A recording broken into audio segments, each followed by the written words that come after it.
කොහොමද ඉතින් ඔන්න අදත් ඔයාලට අලුත් වීඩියෝ එකක් අරගෙන ආවා.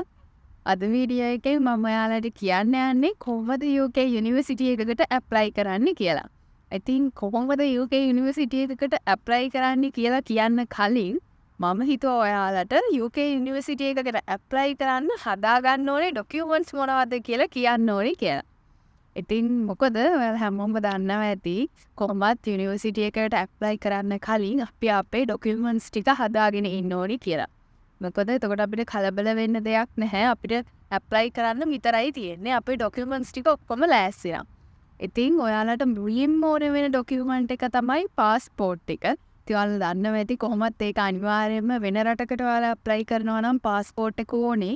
එයාලා අනිවාර්යයෙන්ම පාස්පෝර්ට් එකේ බයෝ පේජ් එකේ ෆොටෝ එකක් ඉල්ලනවා. ඉතින් ඔයාලට පුළුවන් ඔයාලගේ පාස්පෝර්ට් එක ඔයාලගේ ෆෝන් එකෙන්ම ස්කෑන් කරලා Adobe ස්කෑන් වගේ ඇප් එකක් දාගෙන ඔයාලට පුළුවන් ඒකෙන් ස්කෑන් කරලා PDF එකක් විදියට සේව් කරගන්න. මොකද ඔයාලට මේ පාස්පෝර්ට් එක අනිවාර්යයෙන්ම ඇප්ලයි කරන්න ඕන වෙන නිසා. ඉතින් ඒ වගේම ඔයාලට ඕන වෙන අනිත් දේවල් තමයි ඔයාලගේ අධ්‍යාපන සුදුසුකම්. ඉතින් මම නම් මාස්ටර් එකකට තමයි ඇප්ලයි කරේ. එතකොට මම මාස්ටර් එකට ඇප්ලයි කරනකොට මම මගේ A level වල රිසල්ට් ෂීට් එක ෆොරින් මිනිස්ට්‍රි එකකින් සර්ටිෆයි කරගෙන ඒකේ print out එකක් ගත්තා. ඒ කියන්නේ ඔයාලට දැන් අලුත් විදියට ෆොරින් මිනිස්ට්‍රි එකට යන්න ඕනේ නැහැ. ඔයාලට මේ PDF එක ඊමේල් එකක් විදියට ගන්න පුළුවන්. ඉතින් ඒ PDF ડોකියුමන්ට් එක තිබුණා නම් ඇති ඔයාලා ළඟ ඔයාලා print out ගන්න ඕන වෙන්නේ නැහැ. ඉතින් ඔයාලට පුළුවන් O level ඒ වගේම A level දෙකම ඒ විදියට ෆොරින් මිනිස්ට්‍රි එකෙන් සර්ටිෆයිඩ් කරගෙන අරගන්න. ඉතින් සමහර යුනිවර්සිටි වලට නම් මේ විදියට ෆොරින් මිනිස්ට්‍රි එකකින් සර්ටිෆයි කරලා ඉල්ලන්නේ නැහැ. හැබැයි එහෙම කරලා තියෙනවා නම් කෝකටත් හොඳයි නිසා මම නම් කලින්ම කරගත්තා. මොකද ඒ වැඩේටත් දවස් 5ක් සතියක් විතර යන නිසා ඒක ඔයාලා ඇප්ලයි කරන්න පටන් ගන්න කලින්ම කරගන්න. ඉතින් ඒ කියන්නේ දැන් ඔයාලට පාස්පෝර්ට් එක ඕන වෙනවා, O level සර්ටිෆිකේට් එක ඕන වෙනවා, A level සර්ටිෆිකේට් එක ඕන වෙනවා. ඒ වගේම තමයි ඔයාලා මාස්ටර් එකකට යනවා නම් ඔයාලට ඔයාලගේ ඩිග්‍රී සර්ටිෆිකේට් එකයි ඒ ඩිග්‍රී එකේ ට්‍රාන්ස්ක්‍රිප්ට් එකයි ඕන වෙනවා. ඉතින් අනිවාර්යෙන් මේ ඩොකියුමන්ට්ස් ටික තියාගන්න. ඊට අමතරව ඔයාලා මොකක් හරි ජොබ් එකක් කරලා තියෙනවා නම් ඔයාලගේ වර්ක් එක්ස්පීරියන්ස් පෙන්වන්න ඔයාලට ඒ සර්විස් ලෙටර් එකත් අරගෙන තියාගන්න. මොකද ගොඩක් වෙලාවට මේ UK යුනිවර්සිටි වල බලනවා අපි මොකක් හරි ગેප් එකක් තිබුණොත් ඇයි ગેප් එකක් තියෙන්නේ කියලා. ඒ කියන්නේ ඔයාලා A level කරලා ඉවරලා අවුරුද්දක් මුකුත් නොකර ගෙදරට වෙලා හිටියොත් එයාලා අහනවා ඇයි ඔයාලා මේ අවුරුද්ද කාලේ නිකන් හිටියේ කියලා. ඉතින් ඒකට ඔයාලට පුළුවන් ඔයාලා ඒ කාලේ මොන හරි වර්ක් කරා නම් ඒ වගේ දෙයක් පෙන්නන්න. ඉතින් ඒකට ඔයාලට සර්විස් ලෙටර්ස් උත් තියාගන්න පුළුවන්. ඉතින් සමහර යුනිවර්සිටිස් නම් මේ දේවල් අදටම බලන්නේ නැහැ. ඒ වුණාට කෝකටත් ඔයාලා මේ දේවල් තියාගන්න එක ගොඩක් හොඳයි. සර්විස් ලෙටර්ස් ගැන කියනකොට ඊළඟට ඔයාලට ඕන වෙන ඩොකියුමන්ට් එක තමයි SOP එක කියන්නේ. ඒ කියන්නේ ස්ටේට්මන්ට් ඔෆ් පර්පස්. මේකත් ගොඩක් යුනිවර්සිටිස් වලින් ඉල්ලනවා. ඉතින් මම ඇප්ලයි කරපු යුනිවර්සිටි එකකිනුත් ඉල්ලුවා. මමත් හැදුවා. ඉතින් මේ SOP එක හදන්න ගොඩක් අමාරු නැහැ. මම ඔයාලට ඒකට වෙනම වීඩියෝ එකකුත් අරගෙන එන්නම් කොහොමද හරියටම SOP එකක් ලියන්නේ කියලා. ඉතින් මේකෙදි ඔයාලා සාමාන්‍යයෙන් කරන්න ඕනේ ඔයාලගේ අධ්‍යාපන සුදුසුකම් ඔයාලගේ මොන හරි වර්ක් එක්ස්පීරියන්ස් තියෙනවා නම් අන්න ඒ වගේ දේවල් හැමදේම දාලා ඔයාලා ගැන පොඩි කෙටි විස්තරයක් ලියන එක. ඉතින් ඔයාලගේ මොනවා හරි ගැප්ස් තියෙනවා නම් ඒ කියන්නේ ඉගෙන ගන්න ඒවා අතරේ ඒ ඇයි කියලා ඔයාලා ඒ කාලේ ජොබ් එකක් කරාද මොකක්ද කියලා ඔයාලට ඒ SOP එකේ ලියන්න පුළුවන්. ඉතින් මේ SOP කියන ඩොකියුමන්ට් එකත් ඔයාලට ඕනි UK යුනිවර්සිටි එකකට ඇප්ලයි කරන්න. ඒ වගේම තමයි සමහර යුනිවර්සිටිස් වලින් ඔයාලගේ ඇකඩමික් රිෆරන්ස් ලෙටර් එකක් ඉල්ලන්නත් පුළුවන්. ඉතින් මගෙන් නම් මේ යුනිවර්සිටි එකෙන් ඇකඩමික් රිෆරන්ස් ලෙටර් එකක් ඉල්ලුවේ නැහැ. හැබැයි මම යුනිවර්සිටිස් කිහිපයකට දැම්මා. සමහර යුනිවර්සිටිස් වලින් මගෙන් ඇකඩමික් රිෆරන්ස් ලෙටර් එකක් ඉල්ලුවා. ඉතින් ඔයාලට ඔයාලගේ කලින් යුනිවර්සිටි එකේ සර් කෙනෙක්ගෙන් හරි එහෙම ඇකඩමික් රිෆරන්ස් ලෙටර් එකක් ගන්න පුළුවන් නම් එහෙමත් නැත්නම් යුනිවර්සිටි එකේම ලෙටර් හෙඩ් එකක ඔයාලට රිෆරන්ස් ලෙටර් එකක් ගන්න පුළුවන් නම් ඒත් ගොඩක් හොඳයි. මේකෙදි අනිවාර්යයෙන්ම ඒ ඇකඩමික් රිෆරන්ස් ලෙටර් එකේදී යාළුව කන්ටැක්ට් කරගන්න කන්ටැක්ට් ඩීටේල්ස් දාන්න. ස්පෙෂලි යාළුවගේ ඊමේල් ඇඩ්‍රස් එකක් දාන්න. ඒ වගේම ඔයාලට තවත් ඕන වෙන ඩොකියුමන්ට් එකක් තමයි ඔයාලගේ CV එක. මේකත් හැමෝම වගේ ඔයාලගෙන් ඉල්ලනවා. ඉතින් ඔයාලා පුළුවන් නම් UK ෆෝමැට් එකට බලලා CV එකක් හදාගන්න. ඒකත් ඔයාලට ගොඩක් වැදගත් වෙයි. මොකද ඔයාලට UK යුනිවර්සිටිස් වලට ඇප්ලයි කරනකොටත් මේ CV එක කියන එක ඕන වෙනවා. ඉතින් ගොඩාක් දේවල් දාන්න එපා. එක පිටුවක් එහෙමත් නැත්නම් උපරිම pages දෙකකට විතර යන්න. ඊට වඩා යන්න එපා CV එකක් හදනකොට. ඊළඟට ඕන වෙන වැදගත්ම දෙයක් තමයි අපේ English language requirement එක. ඉතින් මම ඔයාලට කලින් වීඩියෝ එකෙන් කිව්වා වගේ ඔයාලා UK යුනිවර්සිටි එකක් හොයනකොට එයාලගේ වෙබ්සයිට් වලට ගිහින් බැලුවා නම් ඔයාලා දකින්න ඇති එයාලා එක එක qualifications ඉල්ලනවා. ඉතින් මට නම් offer එක හම්බුණා මගේ O level results වලින්.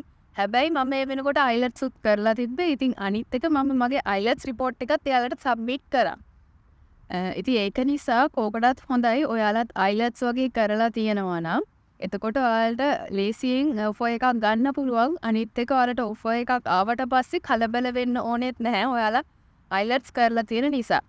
ඉතින් ගොඩක් වෙලාවට යුනිවර්සිටි එකෙන් ඉල්ලුවේ නැති වුණාට සමහර වෙලාවට වීසා එකට දානකොට IELTS සර්ටිෆිකේට් එක තියෙනවා නම් හොඳයි කියලා ගොඩක් අය කියනවා. ඒක නිසා ඔයාලත් පුළුවන් නම් IELTS කරලා apply කරන්න කලින්ම IELTS සර්ටිෆිකේට් එකත් අරගන්න.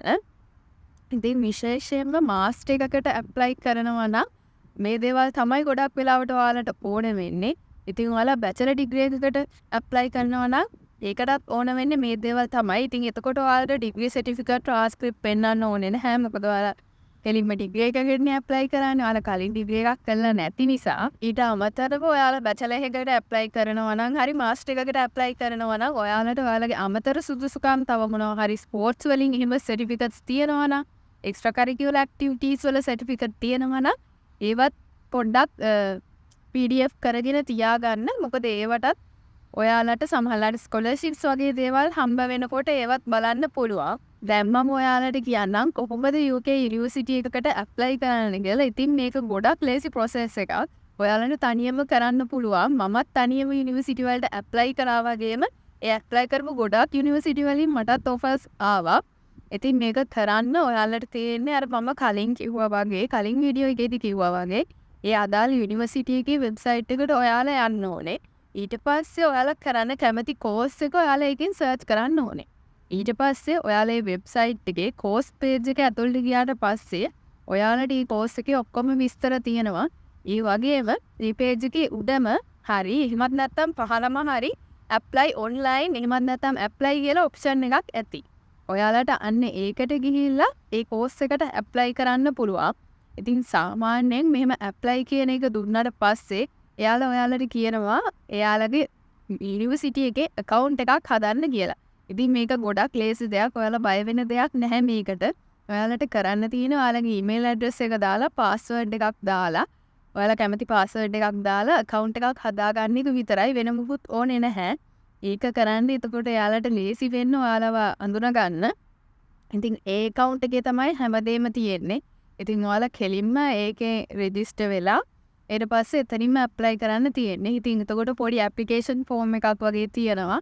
ඔයාලට ඒක fill කරන්න පුළුවන්. ඒකේ ගොඩක් දුරට අහන්නේ ඔයාලගේ විස්තර.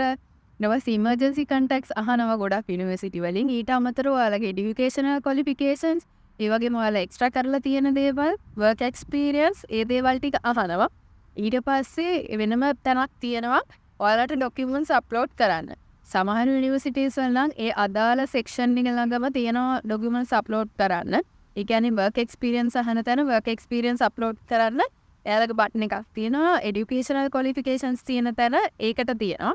එහෙමත් නැත්නම් අන්තිමටම ඔයාලට බටන් එකක් තියෙයි documents upload කරන්න. එතකොට ඔයාලට කරන්න තියෙන්නේ අර PDF කරපු document එතනින් upload කර ටික විතරයි. ඉතින් ඔයාලට මේ විදිහට documents ටික upload කරාට පස්සේ ඔයාලට එතන පහළ ගොඩක් වෙලාවට submit කියලා බටන් එකක් පෙන්නයි. ඊට පස්සේ ඒක submit කියන බටන් එක දුන්නාට පස්සේ ඔයාලගේ application එක ඒකට submit වෙනවා. ඉතින් මේ විදිහට ඔයාලට යුනිවර්සිටිස් ඕන තරමකට apply කරන්න පුළුවන්. මොකද UK යුනිවර්සිටි ගොඩක application fee එකක් ගන්නෙ නැහැ. ඔයාලට free of charge apply කරන්න පුළුවන්. ඉතින් ඒක ඔයාලට ලැබෙන ගොඩක් ලොකු chance එකක්. ඉතින් යුනිවර්සිටි ඕන තරමකට apply කරන්න පුළුවන් කියලා ගොඩකට දාන්න ඕනේ නැහැ. ඔයාලා මුලින්ම යුනිවර්සිටිස් 5ක් වගේ තෝරගන්න. තෝරගෙන මේ 5ට වගේ දාලා බලන්න. ඉතින් මොකද එතකොට offer එකක් ආවොත් ඔයාලට එකකට යන්න පුළුවන්.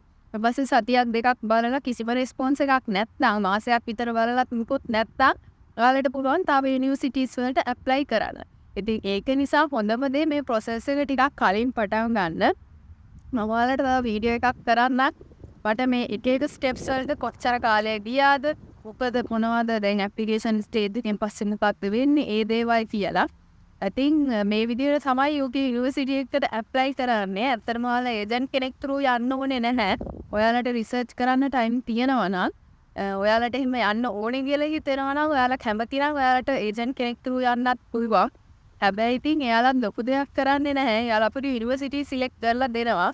හැබැයි එයාලා යුනිවර්සිටි සිලෙක්ට් කරලා දුන්නාට අපි ඒ යුනිවර්සිටි එක ගැන කොහොමත් හොයලා බලන්න ඕනේ. මොකද ඒ කෝස් එක අපිට ගැලපෙනවද කියලා බලන එක අපි කරන්න ඕනේ.